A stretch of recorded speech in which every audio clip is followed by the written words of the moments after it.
focusing on food labels. One of the key things with choosing your foods when you're going through the supermarket or any shops, and what we try to encourage people to compare, is the food labels. Now, this is actually a slide looking at a food label. It's all made up, it's not a real label, but it highlights the key points that by law labels are needed to have, like the name in question in really bold and a picture of what it contained, a list of ingredients and the quantities of them, the methods of use, the way that it would be stored, and the minimum time, the date of minimum duration. Then you would have information such as the place of origin and the manufacturer's name and contact details, and the net quantity of the whole content.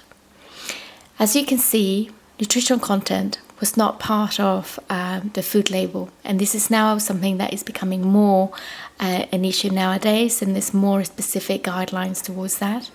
And again, also food allergies, this has also changed in the way that this is going to be seen on food labels, and hopefully we'll see some of the examples when we look at some labels.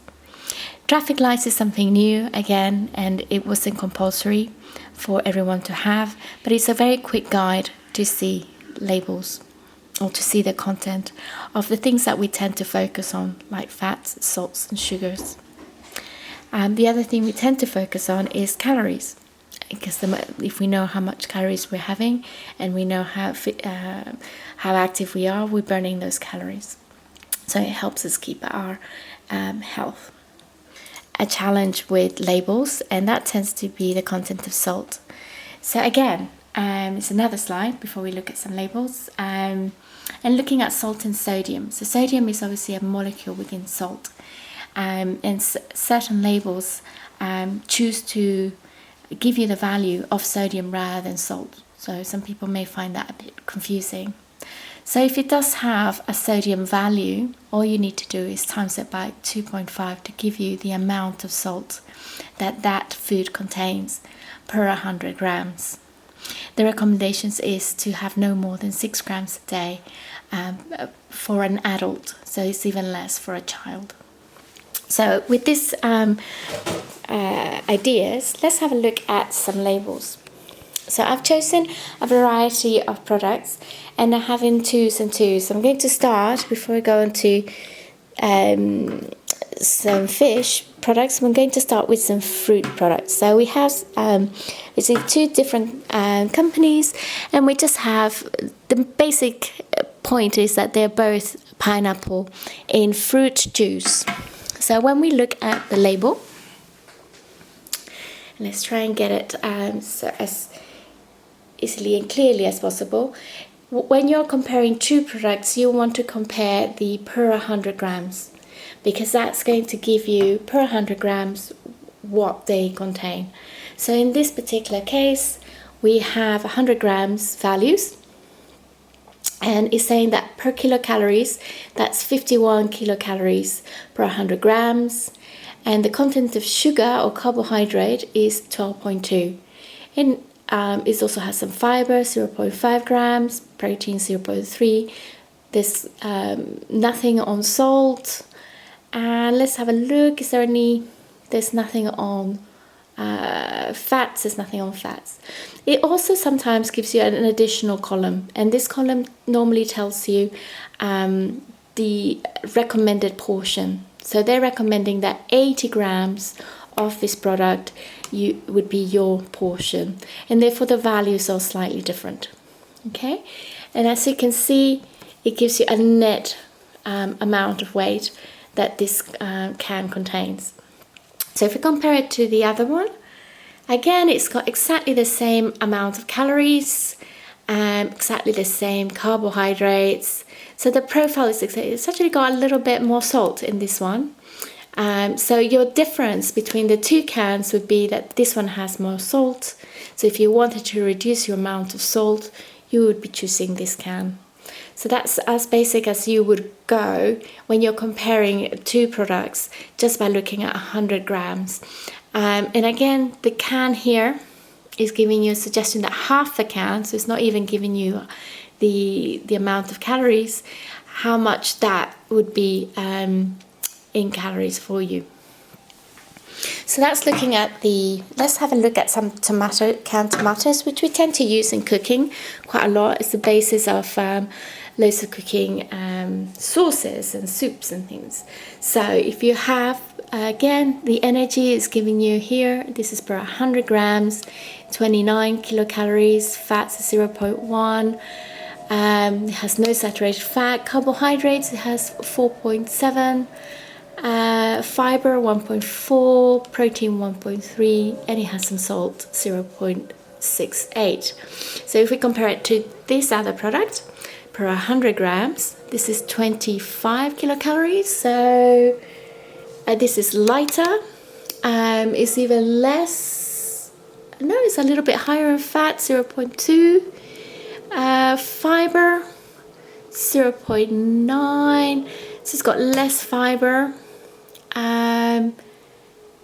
It's very interesting. Salt is less than 0.1. So this has got less salt, but it has less fiber. And it has more fat. So it's quite interesting, the profile. So it depended on what you were focusing on reducing, and what your overall meal that you're making is going to come out as. So because this would just be one ingredient to your meal. Again, let's have a look. These are obviously two different can sizes, but labels are always going to give you per 100 grams. So this is how you're assessing the quality of what you're eating and what you're choosing. So here we go. Per 100 grams in energy is 77 kilocalories, fat 0.7, carbohydrates 11.8, out of which sugars are 7.4, fiber 2.5, protein 2.4, and there's no salt. So in this particular case, it's saying that per 100 grams is 92, so this is already more calories than the other option. Fat is 1.9, so it's a little bit higher in fats.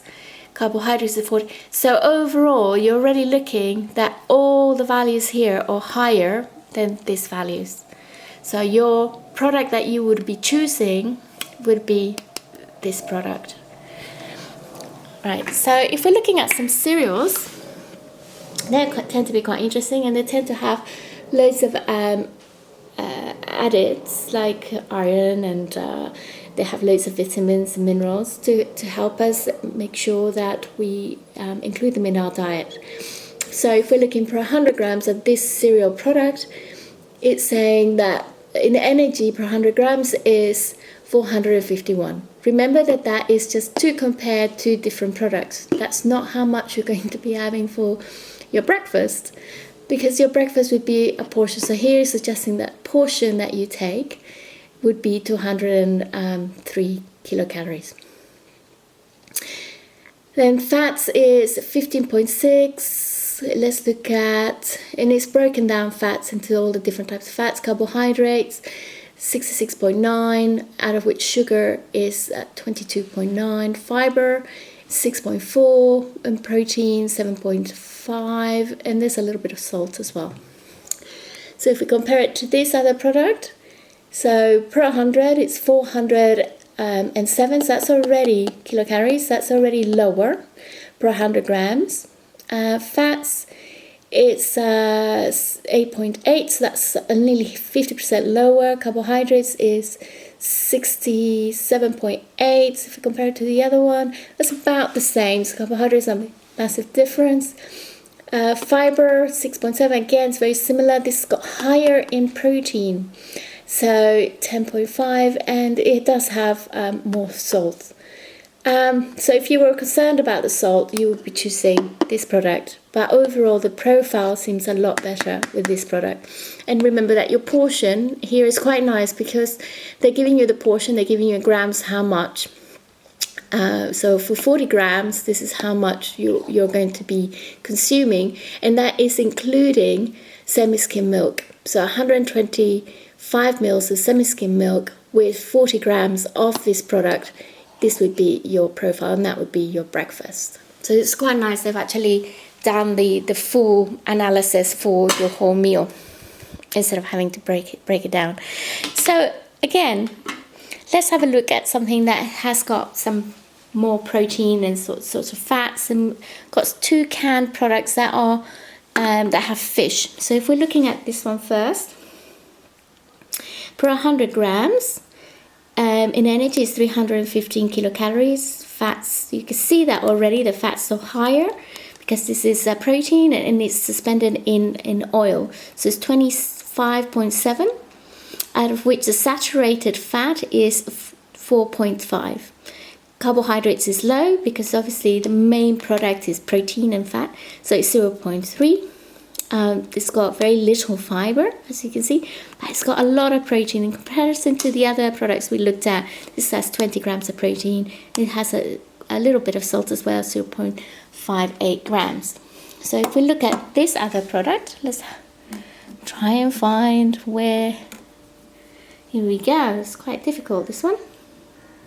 So in calories, this one has 145 kilocalories. Fat is 15, which saturated is 3 grams. Carbohydrates is 0. Protein 1. That's interesting. 1.3 grams, and salt is very high. It's 3.5. So actually, in profile, I would be going for this mackerel fillets rather than the I think these are